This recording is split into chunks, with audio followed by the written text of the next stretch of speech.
우리에게 주시는 말씀은 마태복음 18장 1절에서 4절까지 있는 말씀 보시겠습니다. 오늘 이 새벽에 저희들에게 주시는 말씀은 마태복음 18장 우리 한번 1절에서 4절까지 있는 말씀입니다. 저와 여러분 한 절씩 그렇게 교독하시겠습니다. 18장 1절에서 4절입니다.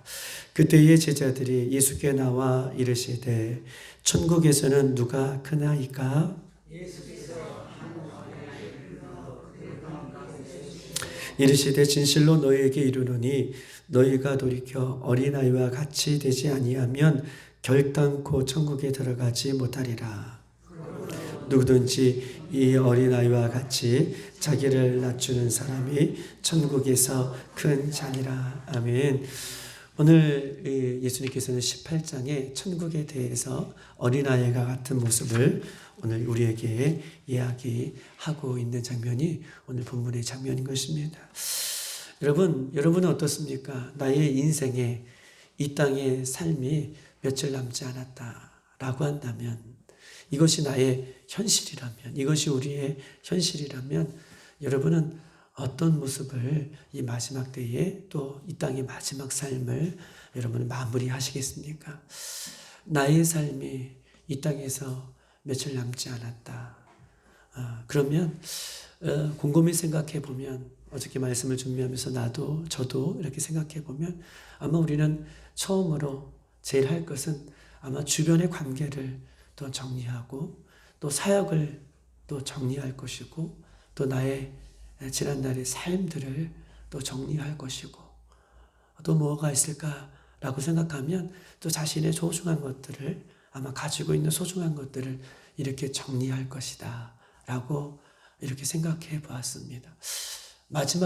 이 땅에서 마지막이, 물론 우리는 저 천국에 우리는 이사할 것이기 때문에 그렇지만 나의 이 땅의 삶이 마지막이 며칠 남지 않았다라고 한다면 우리는 주변에 이 많은 것들을 아마 정리할 것이죠.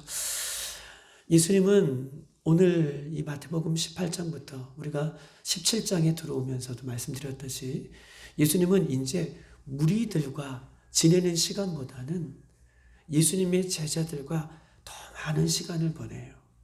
이제 17장에 들어와서는. 왜냐하면 예수님께서는 우리가 보았듯이 우리가 17장 그 전장에 보았듯이 22절, 23절에 보면 17장에 보면 갈릴리에 모일 때에 예수께서 제자들에게 이르시되 인자가 장차 사람들의 손에 넘겨져 죽음을 당하고 제3일에 다시 살아나리라. 즉 예수님께서 십자가의 사건이 있을 것임을 제자들에게 이 마태복음 17장에 들어와 최초로 제자들에게 말씀하고 계시나요? 많은 부분에서도 말씀하실 것 같지만 아주 노골적으로 내가 이제 죽을 것이고 3일 만에 부활할 것이다 라고 예수님은 제자들에게 말씀해 주셨고, 이 제자들과의 마지막 이 땅에서의 삶을 살아가기 위하여 예수님은 본인의 삶들을 어떻게 보면 정리하실 때에 이제는 많은 무리들과 함께하는 시간보다는 예수님의 사랑하는 제자들과 함께하는 더 많은 시간을 보내고 그들에게 한 가지라도 더 진리의 말씀을 알려주시고 가르쳐 주시기 위하여 오늘 이 18장에서도 천국에 대한 부분들을 예수님께서 사랑하는 제자들에게 말씀을 하시는 장면이 오늘 본문의 장면이다 라고 얘기할 수 있어요. 그냥 하시는 말씀이 아니라 17장에 이제 십자가에 대한 구속의 사건에 대한 이 이야기를 예수님께서 꺼내시고 난 이후에 제자들에게 첫 번째 자신의 마음을 다하여서 이야기하시는 내용이 오늘 본문의 장면인 것입니다. 예수님에게 있어서 제자들은 어떤 존재입니까? 예수님에게 있어서 제자들은 너무나 귀한 존재죠.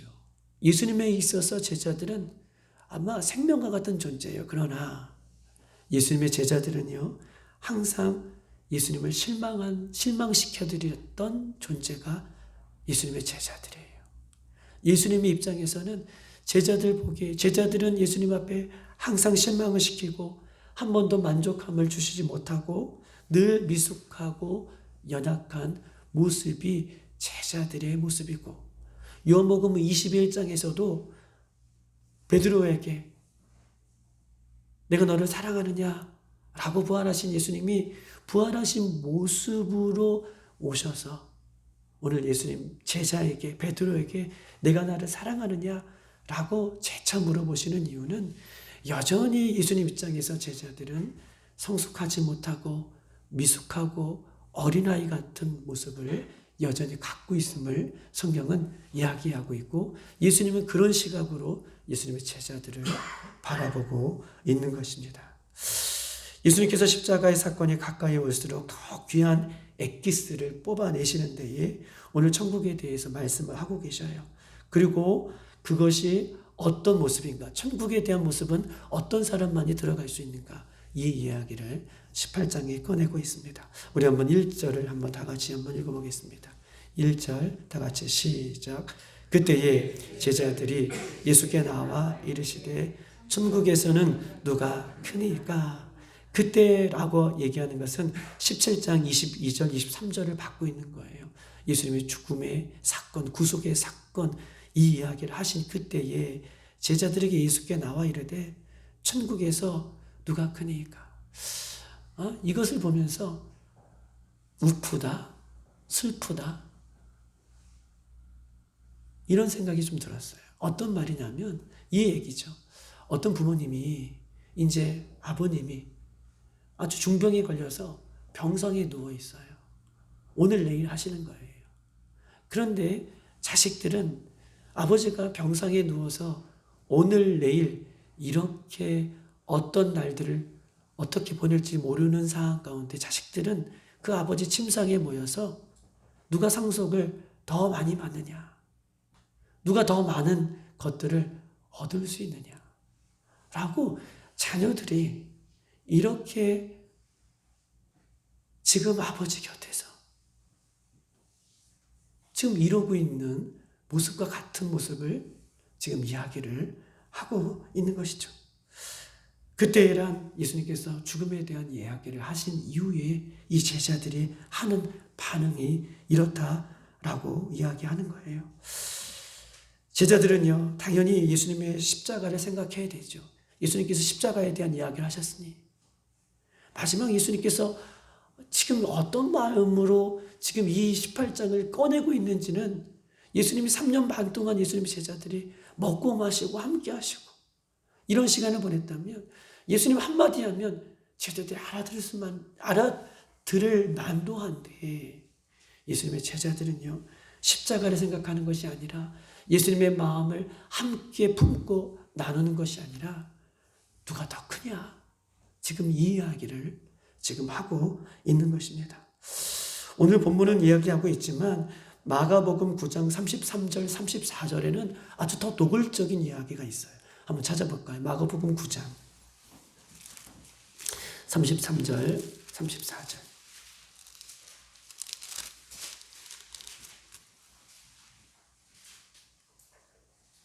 우리 한번 33절 34절을 한번 읽어볼까요? 시작. 가버나움에 이르러 집에 계실 때 제자들에게 물으시되 너희가 길에서 서로 토론한 것이 무엇이냐 하시되 그들의 잠잠한 이는 길에서 서로 누가 크냐 하고 쟁론하였습니다. 뭐라고 얘기해요? 예수님께서 그 다 듣고 계시는 거예요. 제자들에게 물어 이르되 너희가 길에서 서로 그냥 누가 크냐라고 서로 조심조심 얘기한 것이 아니라 토론이 벌어졌대요. 여러분 토론 벌일 때 어떻습니까? 그냥 얘기해요. 조곤조곤 얘기하지 않잖아요.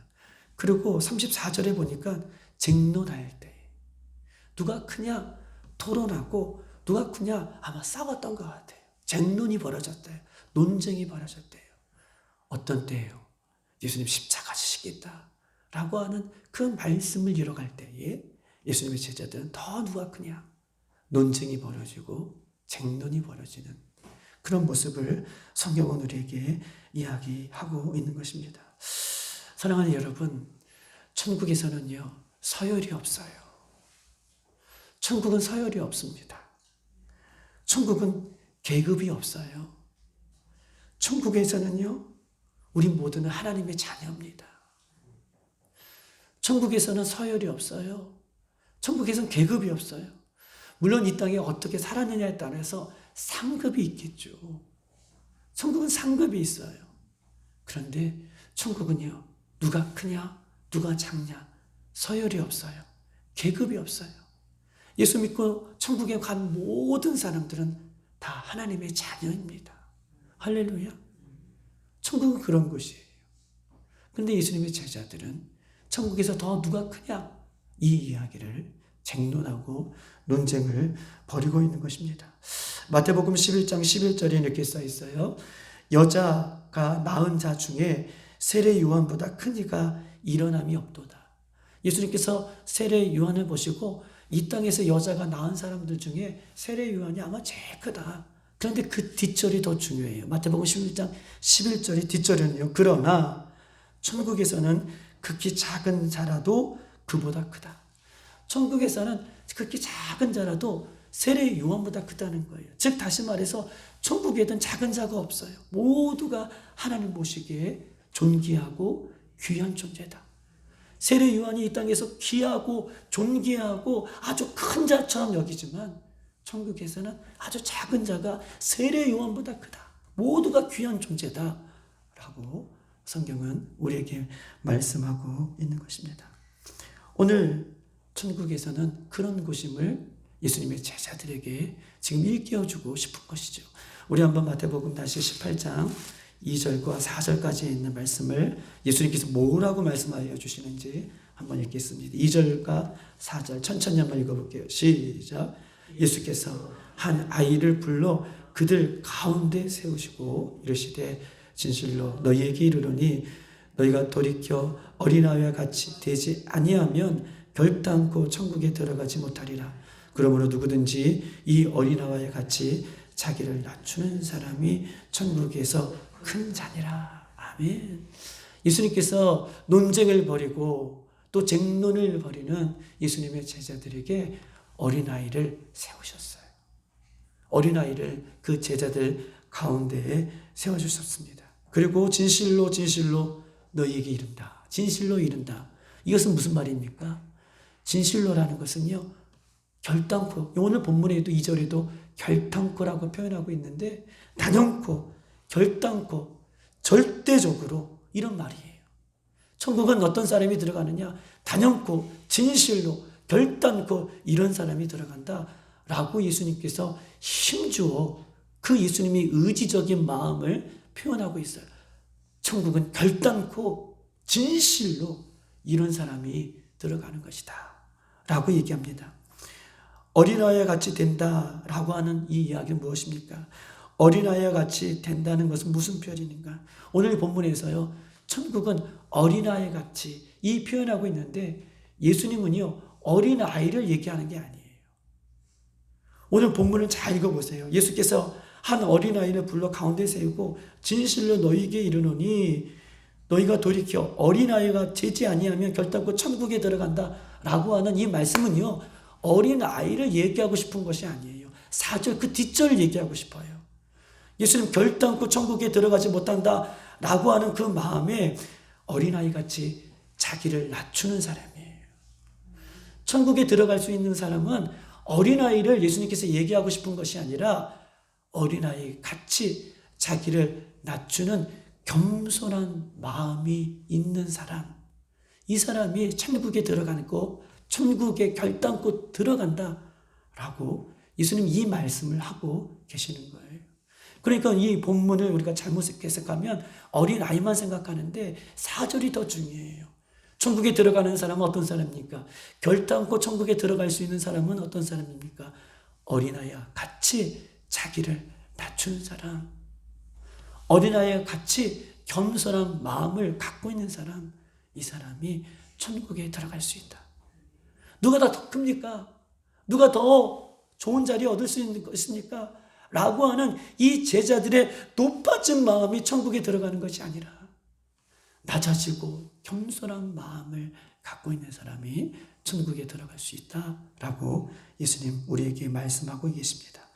마태복음 4장 17절 회개하라 천국이 가까웠다. 예수님 천국에 대해서 수많은 얘기하셨죠. 천국은요, 회개하는 자의 것입니다. 마태복음 5장 3절, 심령이 가난한 자는 복이 있나니 천국이 그들의 것이며, 심령이 가난한 자가 들어갈 수 있는 곳이 천국이에요. 여러분, 심령이 가난하다라고 하는 말은 어떤 것이 심령이 가난한 마음입니까? 심령이 가난하다라고 했는데 이 산상수훈의 마태복음 5장 3절에 심령이 가난하다라고 했는데 어떤 마음이 심령이 가난한 마음이에요? 심령이 가난하다, 이 마음은요, 잘 생각해 보면 부도를 맞는 마음이에요. 저는 부도를 먹지는 않았지만 제가 중국에 2007년도에 들어가고 2007년도에 2008년도에 어떤 위기가 왔냐면 외환위기가 왔어요. 금융위기, 외환위기. 그때는요, 한국 기업들이 이 임금, 이제 시장에 보세요. 시장에 돈이 풀리면 나도 돈을 꾸었지만 나도 받을 돈들이 있어요. 그런데 시장에 돈이 묶이면 내가 받을 돈이 들어오고 이 돈으로 또 빌린 돈을 갚아야 되잖아요. 이것이 회사가 운영되는 어떻게 보면 들어오고 나가는 이 수입원이에요. 그런데 2007년도, 2008년도에는 기업들이 굉장히 커요. 한국 기업들 중에서 1000명, 뭐 몇백 명 갖고 있는 것은 기본이에요.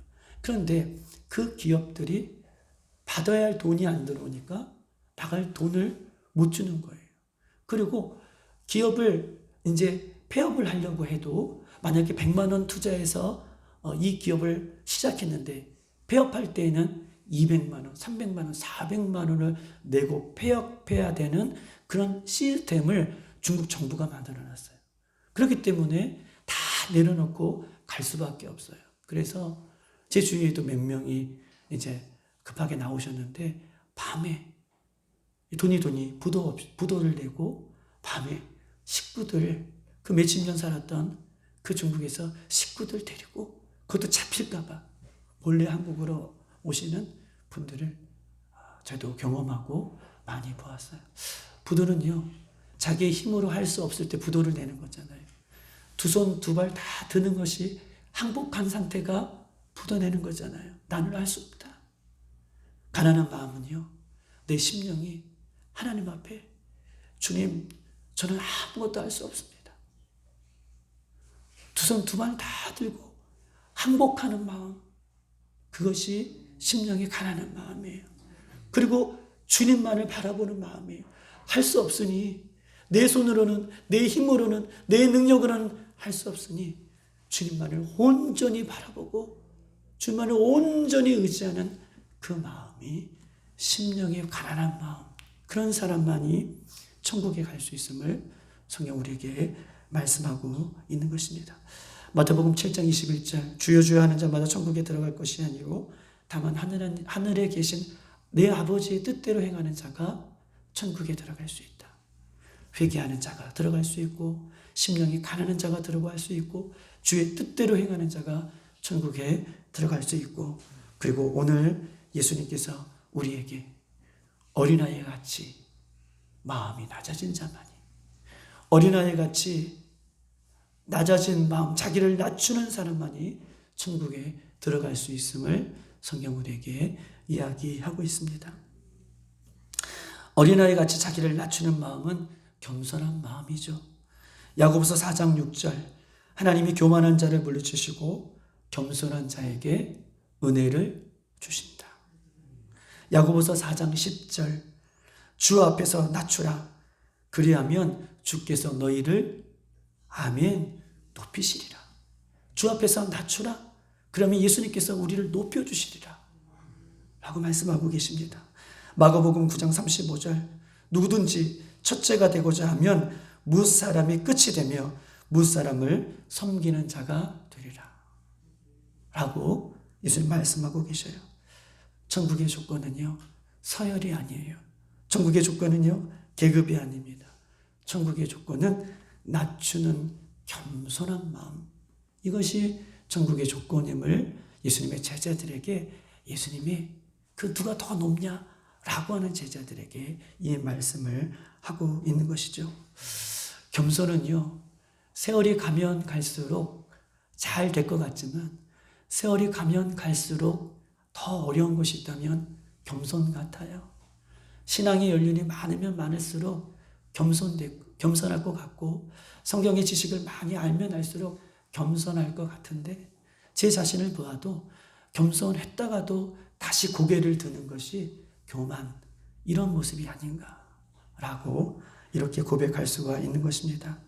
나라는 존재는 죽어도 살아나고요.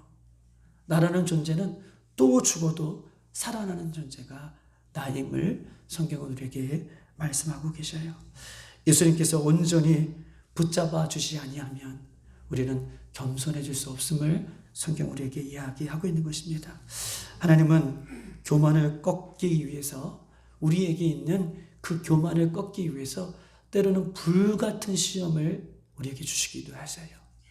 교만을 꺾기 위해서 때로는 우리에게 불같은 시험을 주시는데 그 시험은 나를 죽이기 위해서, 나를 넘어뜨리게 하기 위해서가 아니라 천국에 들어갈 수 있는 겸손한 마음을 나에게 주시기 위해서. 불같은 시험은 너무 힘들죠. 고통스럽죠. 그러나 불같은 시험 속에 나의 겸손한 마음이 탄생된다는 것임을 성경은 우리에게 이야기하고 있고, 그런 자만이 천국에 들어갈 수 있음을 오늘 본문을 통해서 이야기하고 있는 것입니다. 사랑하는 여러분, 겸손은 스스로 되지 않아요. 만약에 여기가 이게 태양이라고 한번 쳐보십시다. 태양이 없을 때에는 촛불이 켜졌을 때 이 촛불의 불기가 밝겠죠. 그런데 태양이 들어왔다고 생각해 보십시다. 그러면 이 촛불인 불빛은 이 태양빛에 모두가 흡수가 되는 거예요. 그리고 이 촛불의 불빛은 보이지가 않는 거예요. 즉 다시 말해서 겸손이라는 것은 예수님의 이 태양빛 안으로 내가 들어갈 때에 나는 없어지고 오직 태양빛이 예수님만 드러나는 것. 이것이 겸손의 모습인 줄 믿습니다. 오늘 이 새벽에도 예수님 안에, 예수님의 그 십자가 안에 온전히 겸손하게 들어가서 나는 죽고 예수로 사는 그런 겸손한 마음으로 승리하는 이 하루가 되기를 주님의 이름으로 축복합니다. 이 시간 다 같이 한번 기도하도록 하겠습니다. 예수님은 마지막 때가 될수록 이 땅에 이제 제자들과 함께 있어야 할 시간이 많지 않은 것을 예수님께서는 아시고 더욱더 사랑하는 제자들과 함께 하십니다. 그리고 가장 중요한 천국에 대해서 가장 먼저 입을 떼어 말씀하고 계십니다. 누구든지 어린아이 같이 자기를 낮추지 아니하면 결단코 천국에 들어갈 수 없다라고 말씀하고 계십니다. 주님 다시 오실 때까지 심령이 가난한 자로 살고 싶습니다. 성령님 충만케 하시고 겸손한 자로 살고 싶습니다. 성령님 인도하여 주셔서 태양빛이신 온전한 예수님 안에 들어가 나는 죽고 예수로 사는 갈라디아 2장 20절의 말씀처럼 내가 예수님 앞에 십자가에 못 박혀 죽었나니 그런즉 이제는 내가 산 것 아니요 내 안에 그리스도만이 살아 역사하는 그런 삶으로 주님 인도해 달라고, 그런 신앙하고 싶습니다. 그런 믿음으로 살고 싶습니다. 성령 충만케 해달라고 이 시간 서로를 위해서, 우리 교회를 위해서, 자신을 위해서, 여러분 가져나온 기도 제목을 위해서 간절히 기도하고 돌아가는 시간 되기를 소망합니다. 주여 한번 부르고 기도하겠습니다.